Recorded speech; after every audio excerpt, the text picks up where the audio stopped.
ដោយសារថ្ងៃនេះគឺជាថ្ងៃដែលបងប្អូនយើងពីច្រើនបើកប្រាក់ខែបាទអញ្ចឹងថ្ងៃនេះយើងនិយាយពីរឿងប្រាក់ខែបន្តិចបងប្អូនជាទូទៅថ្ងៃបើកប្រាក់ខែយើងមានអារម្មណ៍មិនដែរសប្បាយចិត្តហ្នឹងមែនទេ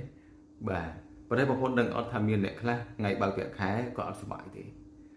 មិនសូវសប្បាយដូចគេទេបាទបងប្អូនអាចមិនដឹងជាខ្លួនឯងឬក៏បងប្អូនអាចធ្លាប់មានឃើញអ្នកនៅជុំវិញខ្លួនមិត្តភក្តិយើងអត់ថាគេបើកប្រាក់ខែគឺសប្បាយចិត្តប៉ុន្តែមិនក៏ឃើញគាត់មិនសូវសប្បាយចិត្តអញ្ចឹងវាមានរឿងរបស់វាបាទអញ្ចឹងនេះគឺជាសារមួយដែលខ្ញុំគិតថាសំខាន់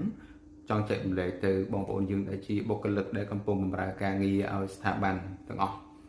បាទអញ្ចឹងយើងចំណូលរបស់យើងគឺប្រាក់ខែដែលយើងយកជីវិតរបស់យើងរយៈពេល1ខែយកទៅបដូរបាទទៅធ្វើការ8ម៉ោងឬក៏បងប្អូនយើងខ្លះអាចលើសពី8ម៉ោងផងមាន OT មានអីចឹងទៅឬក៏បើមិន OT ទេដោយសារតែការងាររវល់អាចធ្វើលើសពី8ម៉ោងទៀតដល់ទៅ10ម៉ោងឬក៏12ម៉ោងអីចឹងទៅដើម្បីបដូរយកប្រាក់ខែមួយខែហ្នឹងអញ្ចឹងសាររបស់ខ្ញុំគឺធ្វើម៉េចឲ្យយើងបានប្រាក់ខែរយៈពេលមួយខែដែលយើងខិតខំប្រឹងនេះ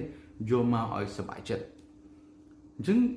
មូលហេតុអីបានយើងបានប្រាក់ខែមកសុខចិត្តគឺដោយសារតែយើងបានយក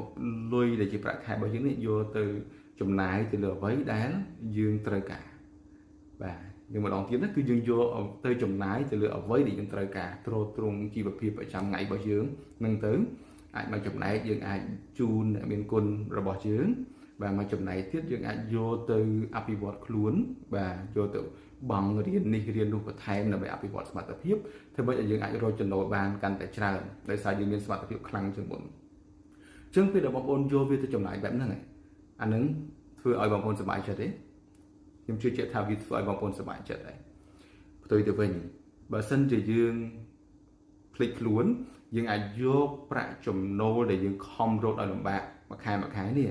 យកទៅបម្រើឲ្យចំណង់របស់ខ្លួនឯងបាទឧទាហរណ៍ថាយើងយកទៅប្រើប្រាស់សបាយហឺហាសម្ភារៈនិយមផ្សេងដែលពេលខ្លះវាលើសពីសមត្ថភាពរបស់យើងអញ្ចឹងអាចធ្វើឲ្យបងប្អូនចូលទៅក្នុងអន្តៈបំណុលបាទអញ្ចឹងអានេះក៏ខ្ញុំគិតថាយើងជួបច្រើនទាំងខ្ញុំក៏ធ្លាប់ឆ្លងកាត់ហើយបងប្អូនក៏ប្រហែលជាក៏មើលវីដេអូនេះក៏ខ្លួនឯងបានឆ្លងកាត់គឺយើងងាយមែនទែននៅក្នុងការធ្លាក់ចូលទៅក្នុងអន្តៈបំណុលហ្នឹងនៅពេលដែលយើងមានចំណូលថេជាលក្ខណៈប្រាក់ខែអញ្ចឹ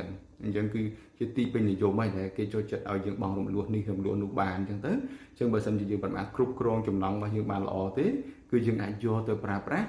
ដើម្បីបំពេញចំណង់របស់យើងដែលអត់ព្រំដែនបើជាទូទៅចំណង់វាអត់មានព្រំដែនទេតែបើសេចក្តីត្រូវការវាមាន